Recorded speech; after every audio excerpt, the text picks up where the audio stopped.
इथे फक्त दागिने नाही तर पिढ्यानपिढ्यांचा विश्वास मिळतो. परंपरेची झळाळी आणि विश्वासाची खात्री.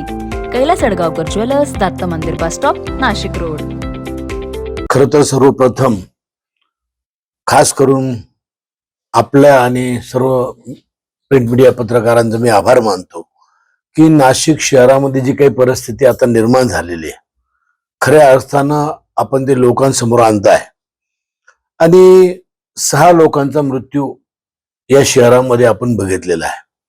आणि म्हणजे कुठल्याही परिस्थितीमध्ये एक काळ अशा घोषणा व्हायची, खड्डेमुक्त नाशिक करू.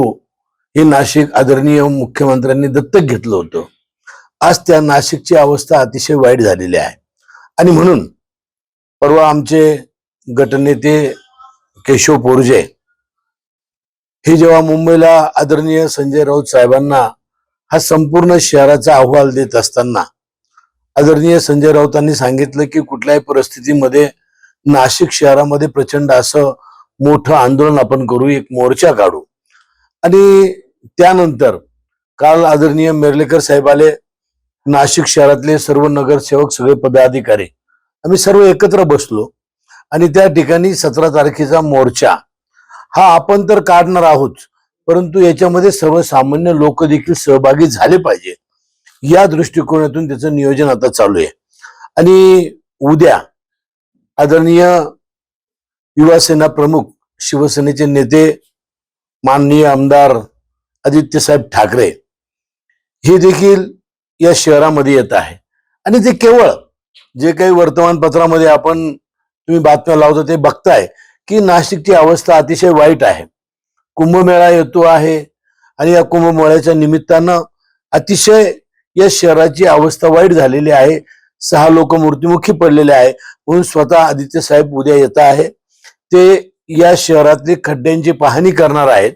त्यानंतर महापालिकेमध्ये येणारे सर्व नगरसेवकांबरोबर त्या स्वरूपाची ते चर्चा करणार आहे की आपण या संदर्भात काय केलं पाहिजे. अशा काही सूचना आदरणीय आदित्य साहेब आमच्या सर्व नगरसेवकांना आणि पदाधिकाऱ्यांना त्या ठिकाणी देणार आहे. अशा प्रकारचा आमचा हा कार्यक्रमाचं आयोजन आम्ही केलेलं आहे.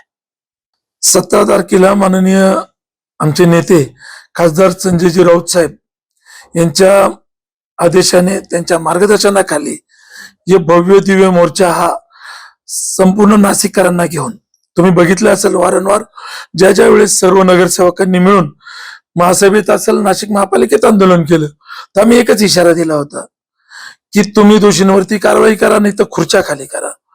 जर तुम्ही दोषींवरती कारवाई केली नाही तर शिवसेना, उद्धव बाळासाहेब ठाकरे हा पक्ष सर्व नागरिकांना घेऊन रस्त्यावर उतरेल आणि आंदोलन करेल. हा इशारा देऊन देखील मागच्या महासभेमध्ये महापौरांनी कोणावरती कारवाई केली नाही.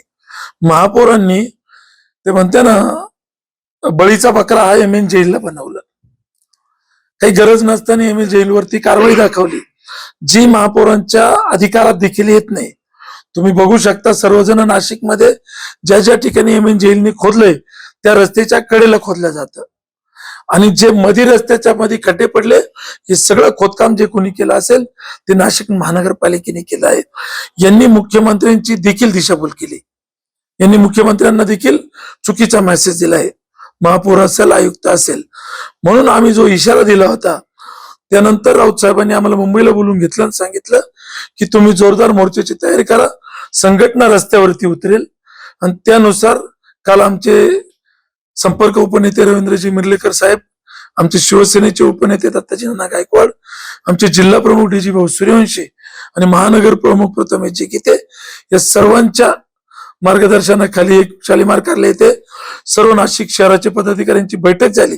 त्याच्यात रूपरेषा ठरली आहे की शालिमार कार्यालय येथून 11 वाजता हा मोर्चाला सुरुवात होणार आहे. राऊत साहेबांच्या नेतृत्वाखाली तो धडक मोर्चा हा राजीव गांधी भवनच्या गेट समोर येणार आहे. NCN न्यूजसाठी रोहन दानी, नाशिक.